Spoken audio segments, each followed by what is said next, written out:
Welcome to Bleav In 76ers with your hosts, former 76ers point guard Eric Snow and two Sixers fanatics in Marcus and Teja Dash. Bleav In 76ers is presented by BetOnline.AG. BetOnline is your number one source for all your sports betting needs. Get the latest odds, lines, and matchup reports for baseball, boxing, golf, and more. BetOnline continues to be the fastest and easiest way to place your wagers, including live betting and your favorite casino and card games available to play right from your phone. Head to the website or use your mobile device to sign up today and get in on the action. Remember to use promo code BLEAV for your 50% welcome bonus on your first deposit. BetOnline, where the game starts. Hey guys, welcome back to another episode of Bleav In 76ers podcast. I'm Marcus Dash here with legendary 76ers point guard Eric Snow and my brother Teja Dash. We had a little mini bye week, a little off-season bye week. The NFL started last night. Obviously, you guys know, watch the show. Me and Teja are both Chiefs fans, and last night was a rough one. But first game out of the way, it's all right. We'll bounce back. Eric, what were your first reaction to the beginning of the NFL season? Not a lot of flags last night, so that's good for viewers. Actually, I had a practice with my son, so I only seen the second half. I'm excited about football, not necessarily excited about you all's team. Okay, fair. So, yeah, I'm excited. I'm a huge football fan. It's my favorite sport. So it's good to see. Good to see it back. Watched college football over the weekend too, and weeks go fast when football's in. Yep, that they do. Streamlined right to basketball season. Which they get Michigan State looked pretty good. Noah Kim, my guy from Northern Virginia, tearing it up. Yeah, way to throw that in there, but yeah, he did well. So, yeah, you know me, Spartans. Hopefully, we can continue to win. Fun fact about Noah Kim, Eric. I was I think it was a sophomore in college. I coached at a youth football camp. There was only like 15 kids there. Noah Kim happened to be there. He was I think 10 or something at the time. So I pretty much coached this kid. I taught him everything he knows now. Now he's throwing, now he's slinging balls in East Lansing. I'll make sure to mention that to him next time I see him. My co-host taught you everything you know from a camp that happened 8 years ago. Yes. No, his you was 10. Ever since you were 10, he showed you everything you know. So I'll mention it. It all stuck with you. At that one camp. His personal QB coach is a friend of mine, and he was an assistant on my high school staff when I was there. Okay. But so guys, lots actually to get into with the Sixers. We had a little week off. We had a new signing, or not new, but we brought back a guy who we're all big fans of, and more stuff on James Harden, obviously, and then our guy Nick Nurse was on a podcast, and he kind of talked about some things that really I was surprised about. Like apparently he took less money to come to Philadelphia, which I thought was interesting. That wasn't a topic today, but I thought that was because remember we had a topic about why he chose Philadelphia over Milwaukee and Phoenix because we never knew if he even got offers of the other places. But the fact that he took less money to come to Philadelphia, I thought was interesting. Eric, does that surprise you? No, because I can see Matt at Phoenix offering them more. I can see that. If that's what he really wanted, I could see him, especially coming in and wanting to win the championship and making the moves that he's made. I could see him offering more. Mm-hmm. The Bucks, I'm not sure. Yeah. Interesting nonetheless. He said that the big part of coming in was to coach with Daryl Morey and some of the pieces on the team, and that was why he ultimately chose Philadelphia, even though it was lower than one of the other offers between Milwaukee and Phoenix. I thought that was interesting. Yeah, the Morey effect, drawing on Nick Nurse over here. Maybe next offseason he can draw some other guys over. We'll see. So the first topic tonight, so Rachel Nichols, NBA insider, was on Undisputed this past week, and she had a pretty interesting take on the whole Harden situation. She said, quote, "The person who controls James Harden's trade value going forward is James Harden. If he shows up as a team player and proves himself valuable, then there absolutely will be a team that trades for him before the deadline. So my question to you guys, there's so much talk about, get rid of Harden, trade him. From a lot of fans just want to be done with this the kind of the drama that's going on right now. But my question to you guys, would you agree with Rachel Nichols that James Harden ultimately controls his destination or when he gets traded? I agree that Rachel's telling her truth. But I also, that's a team statement. Let's just be real about it. That's a statement she got from a team, and she got it from the Sixers. That is an example of a team basically saying, "Hey, this is all you need to do to get traded." Like, that's all that is. I think there's some truth to it, but he don't necessarily have to do that to have trade value. He already has trade value. The trade value just isn't good enough for the Sixers. So the trade value is already there. So this is the Sixers putting some out saying, hey, if you want to go, the only way that we can probably get what we think we deserve is for you to do this. Well, what about all the other years in the 19 and 11 last year? Yeah. So I don't know. I mean, if you're going to trade for James Harden, you ain't trading for James Harden for what he's doing the next 2 months. Yeah. That's a good point. Yeah. And her statement comes right after there's a report that the Clippers are willing to let it ride it out and let this Harden thing go because they're not upping their offer. They're just going to let it kind of stand pat. Yeah, why should they? Yeah. I mean, they're set up to win. Yeah. True. Yeah. She did say that she's been saying this for quite a while, but that could also be a team statement for quite a while. I don't think that changes anything. Said what for quite a while? The same thing, that it's all up to him, how fast this goes. Yeah, I'm saying, but why does I mean, if you say that about, like, that statement right there can be said about anyone. Like, you can come and play well, and they tell you they're not going to trade you, and you can come and play well and show up, and they can still trade you. That's true. Right?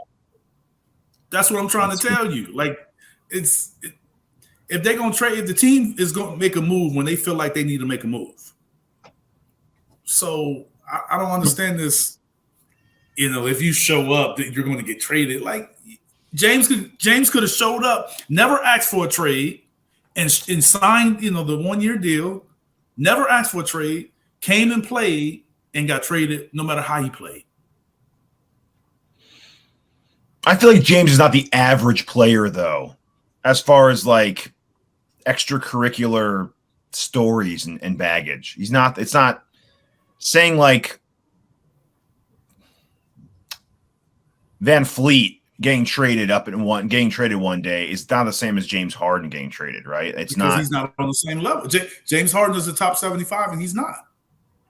I'm not talking about talent. I'm just talking about like everything else but talent, really. Just all the stories and the problems and the coach problems and the management problems and in that and off the court way. I'm saying because those are things that you all use when you want to control your narrative, when you want to point out your narrative. That's what you say. But it don't change the fact that what he's done in his career. No. So all that we talking about, he still did what he did. He's still a top 75 player, and he still averaged 20 and 11 last season on the third best record in the NBA. Yeah. Okay. With all that we talking about. But I think it's those things you just mentioned are the reason why he's not completely blackballed. I think if he were declining worse than that, there'd be no one going after him at this point. The fact that he has those accolades and he's that good still is the only reason I think he's getting any attention. If you can play, they'll find a place for you. Yeah. James don't get arrested. James don't go to jail. It's true. So what are we talking about? Yeah. A lot of guys in the league party. and have fun and kick it. He's not the only person doing that. Yeah. Okay, so kind of along the same lines of, him having a good time. When the report that came out from Mona Shelburne's report about how Harden stayed overnight, what was he stayed overnight in Miami, but before or after the game? I forgot what it was exactly. But either way, Doc Rivers called him out in front of the team and also cited that he had numerous players come up to him and say they had a problem with him partying and doing that. So, does that kind of play a part in it, that it can kind of mess with teams' morale? Did he stay afterwards or went early? What are you saying? He stayed. He stayed after the Miami game. So the team permitted him to do that. He asked management if he could take a separate plane away from the team because he wants to hang out in Miami for a night. A couple of the players went to Doc and said they didn't like it. It rubbed them the wrong way. And then the next, I guess, film or meeting they had, Doc brought it up to Harden in front of everyone and mentioned the players who had a problem with it, which I thought was crazy, to be honest with you. But why is it crazy if they go to Doc? Now you can't be mentioned if you went to Doc? So you're okay with that? If you went to Doc and you complained about it, why would you have an issue with being called out in the meeting? Maybe they didn't. I thought it was weird because if I'm going to my coach, I'm just saying you can't be sitting up here a tough guy going to say something to coach and then telling coach, hey, don't tell him it was me though. Well, kid, he can get the point across without saying, "Oh, Joel told me you had a problem." What couldn't he say? Some players on the team had a problem with it. I don't have a problem with either way. I think he could do it without saying the name. But if guys are complaining to the coach, they should be in the meeting telling James before Doc ever says anything. Yeah, I agree with that. Yeah. Problem is, they're not top 75 players though, so they feel like they don't have like the problem is he was permitted by management. Yeah, that's the problem. Yeah. Morey wasn't a liar then, was he? But it's the same management that that we got an issue that don't want to trade him. Yeah. The liars who let him party all night. Yeah, I mean, it's because you let some. We say he lied all the time. Somebody that you feel lie, they have told you the truth before. Yeah. Oh man, all the time. They tell some truths. A team that's trading for Harden, I think overall is trading for best case scenario. They're trading for all of his positives, his accolades, who he is, putting butts in the seats, playmaking, running an offense, big shot ability. They know what he brings, right? What they don't want him to bring is attitude, baggage, and problems. That's what they don't want to bring. So if these stories keep circulating, the way I see it is, if someone's trading for James right now, they trading for a guy for this year. Yeah, I don't see anybody trading him to sign. You don't think the Clippers are possibly doing it, hoping for like a Westbrook situation, like maybe he signs for less next year? Yeah, but that's him taking that's basically him being a totally new different player with a new hit. Mm-hmm. I don't know if James, I believe is he's still single and he don't have a family, and like Russ it's easy for him to just be like, you know what, me being home is more, what I'm saying? Like that's more important than chasing the more money. Yeah. And he's married, he's been married, kids and children. You know what I'm saying? I've said that before, but that's different. Like that's a different re-sign for that, because in ways you're taking less, but you're still saving money and you're saving time with your family, which is important, especially when you don't get those years back with your children. Yeah. I just think what I do agree with her report is, I've been saying this for a while, like, everyone be quiet. The Sixers, Morey, Sixer reports, Harden's people, everyone just be quiet. Like, let it all settle down. Let it be like a month without a stupid report of he said stuff. And then you'll start seeing trade rumors resurface. You'll start seeing trade talk. But there's nothing else to talk about. Yeah, but they don't have to be saying a bad. I mean, yeah. What do you mean when he goes on camera and says my GM's a liar multiple times? Of course, we're not talking about it. We've addressed that. That was weeks ago. But it's I know, but it's things like that keep popping up like every so often. It resets. I know, but it's more stuff popping up that comes from the team than it does from the player. Yeah, for example, Morey can't Morey can't grab a mic and say, "Well, James is a bad teammate." He can't do that. He has to say it behind back channels. If you think this stuff isn't coming from the team, you're kidding yourself. No, it is, but he has to do this because he can't grab a mic and call James a liar like James did to him. Morey would be fired for that, right? No one would want to play for him ever again.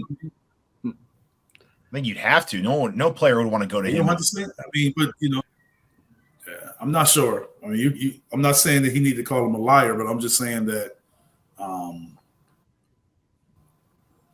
all these insiders, they're getting their information from somewhere inside. Do you think the Shelburne report is a Sixers report? Because that just makes James, I don't know, that makes him even more untradeable. If you're saying what he was doing last year and those problems within the team with James's actions off the court.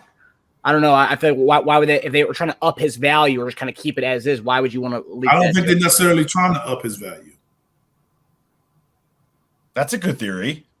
Yeah, I don't think they necessarily. I think that their plan is to get through the year and with the salaries reductions that they'll have and make a decision there. I believe that they really want to get through this year and him stay there, but they want him to play and try to be his best, the best that he could possibly be for this year. I think that that's what they ultimately want, and I believe that James knows that. By them not giving Maxey the extension, they told you that's what they want. Mm-hmm. They want to. But if you look at their free agency right now, they're telling you that's what they want. Yeah. They're trying to compete for one last year and then do a retool. Yes. Then decide from next year how we're gonna move forward. So they don't want to trade James. They trade James for 1-year deals if they feel like they can still compete at the same level. Yeah. It's got to be worth it for them not to be able to compete this year. Yeah. Like, look, we're taking a huge hit. We know we're a worse team without James. You at least have to compensate us for future, like at least for it to make it worth our time. Otherwise, we're losing a year of Embiid's prime, dude. Sorry, we're not trading him for nothing. But I read that quote. I forgot who said it, but it was James. When he feels like he's been wronged, he gets extremely stubborn, and I think that's a huge part of all this, that he feels wronged. And I mean, it's a lot of people like that, but I think it's a lot of people like that. there are, but James ends up in very advantageous situations where he gets to really. Yeah, I mean, so a lot of people feel that way, but it's just is maybe not as many people that will go act to that an way. Extent. No, not necessarily act that way, but go to an extent. The levels of how you respond to that are different. I think a lot of people feel that way, but the level to how you respond to it is where it's different. And I think James may be on that extreme response level, making things uncomfortable for other people. Like some people be like, "Man, you know what? Nah, that's cool. I'm not going to do that." Where he may be on that extreme level. Like, okay, well. I mean, but you got to have, you got to be built different to do that type of stuff. Yeah. He is. Mm-hmm.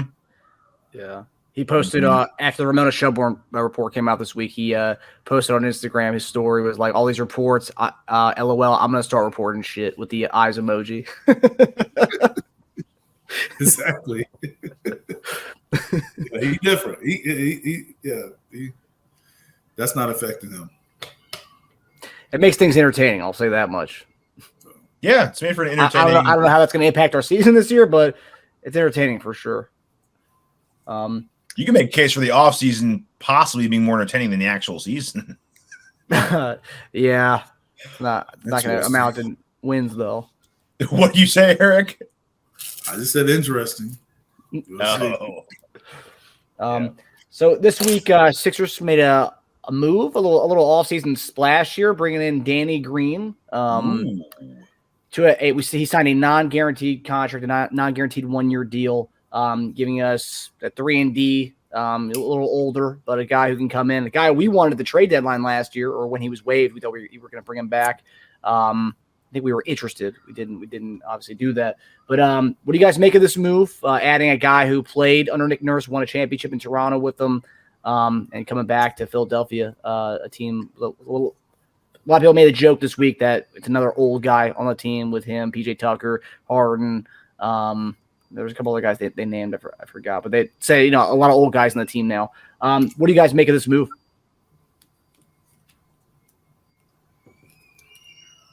What do you mean? Think it's a good depth piece? Do you think he's going to make the team? He's a non-guaranteed contract. He's great for the locker room. I don't know with Danny's injury what he can contribute yet. I know what he could do in the past.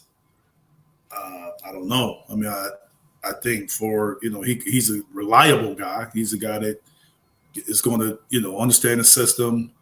You can put him in certain situations, and he can be very helpful. Like, he'd be very helpful in the locker room, on the bench. I see him being that guy, and then a guy that, as the season goes on, you can throw him in there. I don't see him as a regular rotation player right now, unless, I'm missing something. But for that particular role, I think he definitely is a benefit. Yeah. I mean, it is what it is, right? He's an aging wing who might have a little gas left. I'm not like Eric. I'm not sure. He might still have some. I hate an open three. Great veteran presence, especially when it comes to helping, Coach Nurse, coach. He's with him from his days in Toronto. It's non-guaranteed. I know I keep hearing fans talk about how old he is and how old our roster is. Guys, we have four players on our roster for next season. Embiid, Maxey, Springer, Reed, Tucker, although I think he'll be dealt between now and sometime next season. So, Maxey, Reed, and Springer are all under the age of 24, and Embiid. So it's we're not an old team. It's just 1 year. We have a few old guys, but you got to have veterans. I mean, so especially ones who know his Nurse's philosophy, who can help coach him pretty much. It's great to have a veteran in the locker room that knows the ins and outs of his offense and defense. I think it's great. I'm totally cool with it. Also a great team guy, especially when we kind of fear that there might be some drama this season with yes, all the turmoil that's going on. It's a great team guy, a good camaraderie, chemistry guy to have in the locker room. Players really liked him. He's a really popular locker room guy. And ironically, he was on the ESPN NBA show a couple weeks back saying that Morey and Harden just need to talk to each other. That's it. They go way back with each other. That Morey and Harden need to talk to each other. Maybe he can be the guy to mend fences for both of them. Yeah. I don't know about that. Yeah. Good luck with that. Great move nonetheless, bringing him back. Danny was always a fun guy to have. All right, so we're going to finish up here with our show. It's a very quick show tonight. But so Nick Nurse was on Pat Bev's podcast. They asked him a bunch of questions. We mentioned that, he took less to come to Philadelphia to coach. But they asked him about Embiid, and he first said that he wants him swatting more shots than ever. But offensively, he said, quote, "You're going to see him doing a little bit of everything, to bring it up the floor, to running screen and rolls, DHOs, down screens, cross screens, back screens, whatever they're going to have to defend, everything with him." Eric, I see a lot of people wondering why we haven't been using Embiid the way Nick Nurse described. Why do you think that is, that we haven't used him in the way that Nick Nurse is describing here? And are you encouraged to hear him say that this is what he wants to do with Embiid this year? I think that's what Joel wanted to do. Probably not. I mean, that's a lot, man. I don't know if his conditioning is like that. You're saying you want him to be the best shot blocking defender, then you're going to give him that load on offense too, where he's doing everything like that? Okay. I look forward to it, but like I'm a realist about it. I mean, I think there's different ways of getting him the ball, but at the end of the day, all that stuff we're talking about is getting him the ball on the block, the elbow, for ISO, post up, pick and roll. Like, you still ending up in the same situation no matter whatever set you run. So some people just cut out all the fancy stuff and just give him the ball. Depends on how you look at it. Do you want to cross screen, down screen, back screen to just give him the ball at the elbow? Or do you just have him set a screen or just post up at the elbow and throw him the ball? Like, it's just, you're doing all of that to do the same thing, if you understand what I'm saying. It's not like they're drawing up this play where you got an elevator play and misdirection and he's coming through and he's catching off screens, and it's not Steph Curry where you can have a little more action. It's different. So it sounds good. I just know that they all end up the same way. So I believe if his conditioning is top notch and all of that different misdirection, all the action can be helpful, I'm just saying I don't think he can maintain that at the level that you just said.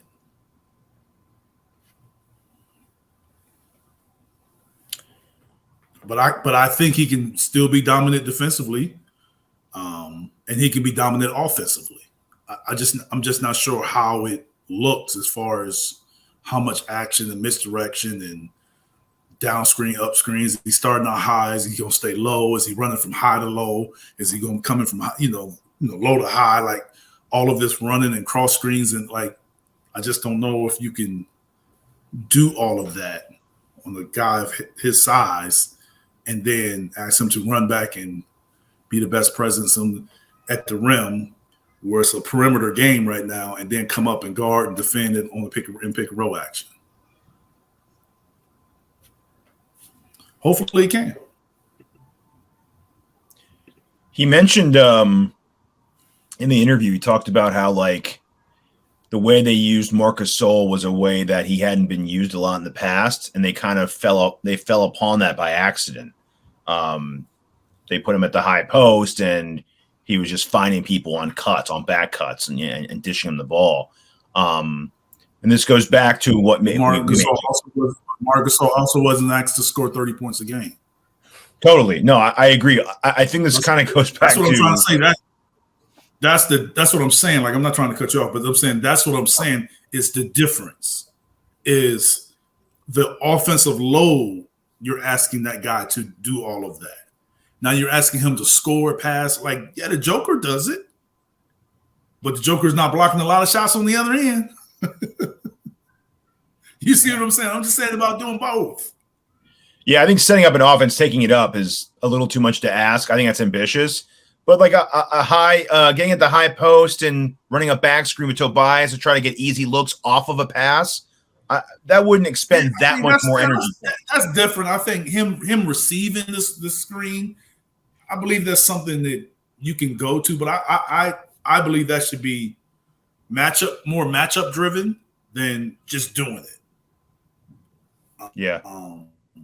But yeah, throwing in those different wrinkles I'm cool with that. I'm not against it. I don't necessarily see why you need it for a guy as talented as him. I remember Dirk made that really big with guards defending him. But Dirk was also primarily a jump shooter, so they were really doing it to get the switch, so he could just raise up over the smaller guy. Yep. So that's all that was, to make you make a mistake or make you make a decision on a switch. But as I said before, you're trying to get a post up, ISO, or some form of pick and roll to get a switch and get a mismatch. And that's what it's for. So it doesn't really matter whatever action you get. That's what you're trying to do. Yeah. It's just different ways to get to the same place. If you want him to be all over rim protecting, and I know he said that his defense is very all about a lot of activity from your guards, very aggressive guard play on defense to funnel the ball and the ball handler to the paint, where Embiid's always going to be there blocking shots. What do you say? That's what he wants. And that's going to be a lot more defensive effort from Embiid, a lot more energy expel on defense. I guess I just took it as he's just trying to find maybe easier ways to get scoring using the amount of attention Embiid gets without expending as much maybe offensive energy to get those points. If you want that, what you just said, go on the block. Yeah. That's the easiest way to get double and get easier opportunities for people is to put you down on that block, because no one should be able to guard you one-on-one consistently, and you continue to put them in the basket and score until they double and you kick out and swing, get shots. Yeah. He talked about that too. But no one wants to play that way. They don't want to play that way. I don't think the coaches want to play that way, and I don't think the players want to play that way. But if you're saying open up and free up opportunities for people, the number one way to free up opportunities for people is to dominate the paint. With the ball, you get the ball in the paint, you create doubles, you shrink the defense, you kick out. That's why when people are practicing shots, most of the time those shots are coming from the middle when people are throwing them passes. That's why they call them practice shots. You're able to attack the middle and drive and kick the ball out. Same thing from a guard perspective. If point guard is getting in the paint and he's breaking down the defense, guys have to help. Your help messes up. It opens up shots. It opens up offense for rebounding opportunities. Well, that's what post-ups do. It's the same thing, except that they don't have to start on the perimeter to break the defense down. They start on the block. That's why they did that. So I'm saying if you want him to be this guy that can distribute and dominate, that's the place to start. So all that other stuff is cute. But if you want him to put people in the basket, let's start there. I guarantee you they can't guard him, and they're going to have to double him off the bus. Mm-hmm. Now you can get whatever you want. And he talked about that too. Yeah. I just don't understand why, it's not, to me, it's not difficult to what you should at least try to start doing. Teams should come in and be like, a guy coming in and be like, man, I got to guard this dude, man. Y'all better help, man. On the pass, y'all better be double, man. I can't guard this dude one-on-one. That's how it should be. Every game. Yep. We played Miami, and I love Bam, but Bam, he should be like, man, y'all gonna have to double. He can't guard me one-on-one. He's too small. But we don't go into playing Miami, and do we ever go in saying that or feeling that way? That Bam's too small to guard him? Mm-mm. Come on, man. Well, against Miami, we were getting the ball over half court and setting up our offense with 12 seconds left on the clock. And at that point, our offense was just thrown off, and it was a lot of ISO play, and we didn't really get a chance to do that stuff. And I noticed Miami was throwing a lot of bodies at him all over the court, making it hard for him to even get to the paint at some point. So by the time he got to the paint, got the ball, he was already exhausted at the time. So why do you think they're doing that? Yeah. So go back to the first thing we said when I said if his conditioning is at that level. Yep. To be able to do all that. And we talked about how Nurse likes trying things. He talked about it again on the show or in the podcast. I think part of it is I think he just wants to try all this crap, throw shit at the wall, see what sticks, see what doesn't. Like he said, and put it in your back, put it in your holster for the playoffs. We know we can try this if they stop that part of our offense. We know we can do this if they stop that part of our offense. So I think it goes all hand in hand in that. And I like hearing that. I don't like a guy having a firm offense. It's this or we're screwed. I like someone who can, make changes on the fly and know what else can work with this team. Yeah, we got to get some wins on the way while all this experiment is going on too. Yeah. True. Yeah. Because I expect us to at least be in Vegas or the quarterfinals based on our in-season tournament schedule. We should be in there. Yep. Mm-hmm. Yep. I will say, as far as when you hear stuff like this, Eric, we talk about his conditioning being a problem, or in general. I didn't say it's a problem.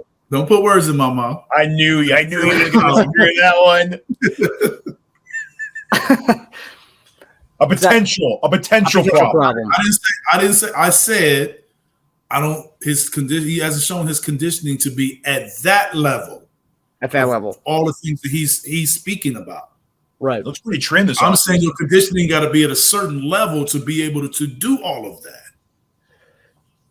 Do you think when you hear this though? Do you think, and obviously we know when Nurse's history with with Kawhi not playing back-to-backs during that Toronto run, do you think this might mean this could be a potential where he's saying like, oh, okay, we're going to ask him to do all these things, but he's maybe not going to play as many back-to-backs, or we're going to sit him more? Could you see that as well? I can see Joel playing, 67 games? The minimum to get all your awards? 67 or 66. Whatever it is. I think most of those guys, that's where they're going to play. They put it in there for a reason. That's what they're going to play. Mm-hmm. Mm-hmm. And then when half the league's doing that, they're going to raise that number to 70. Whatever it is, that's what they're going to do, man. Yeah. And Joel does look a lot like firmer and leaner. This it looks trim. Yeah. Some said online it was because his wedding. He was trying to get fit for his wedding, but now since the wedding's now done, he's still looking nice and lean. No, it's probably because he met with Nurse, and Nurse told him all the plans he has for him. He's like, I need you to defend the paint, take the ball up, you're gonna post up, you're gonna run the offense. And he's like, okay, well, I'm gonna hit the treadmill for about 2 hours. I'll see you later. Yeah, I mean, nonetheless, I like the optimism that Nurse has right now. Wanting to try all these things, with Embiid. I mean, hey, at least in fantasy basketball, I think Embiid, based on what Nurse is saying, I think Embiid's gonna be a top 2 pick in fantasy basketball coming up. I would work a lot on because in crucial moments when Boston started doubling him a lot, he was starting to kind of crap his pants a little bit, throw those balls away. Whatever you got to do to make him fully prepared for double teams in the playoffs, do that. Because that's what's going to happen in the playoffs in crunch time. That's the thing about it. Like, no one's going to double team him on the perimeter. Not many. They may double him late in the games, but unless he has it really, really going, like, teams aren't going to double him like that. Why? Mm-hmm. But in the playoffs, I will. I definitely will. But they would on the block. Right? Yeah, man. But they'll do it differently, though. Yes. Yeah. So the more block play we do have during the season, the more doubles you'll have during the season. Yeah. And give him the similar looks, playoff looks, in practice. I mean, that was a big thing that Nurse said in his introductory press conference. He wanted to give him the looks that Embiid will be getting in the postseason in practice time. Yeah. Yeah. All right. Well, guys, that does it for us. Thanks for tuning in to Bleav In 76ers podcast. We'll see you guys next week, and who knows, maybe we'll bring back another former Sixer next week for a non-guaranteed contract. Who knows? Bring in Henry Sims or something like that. Ooh. With a poke over there. I got you. All right, guys.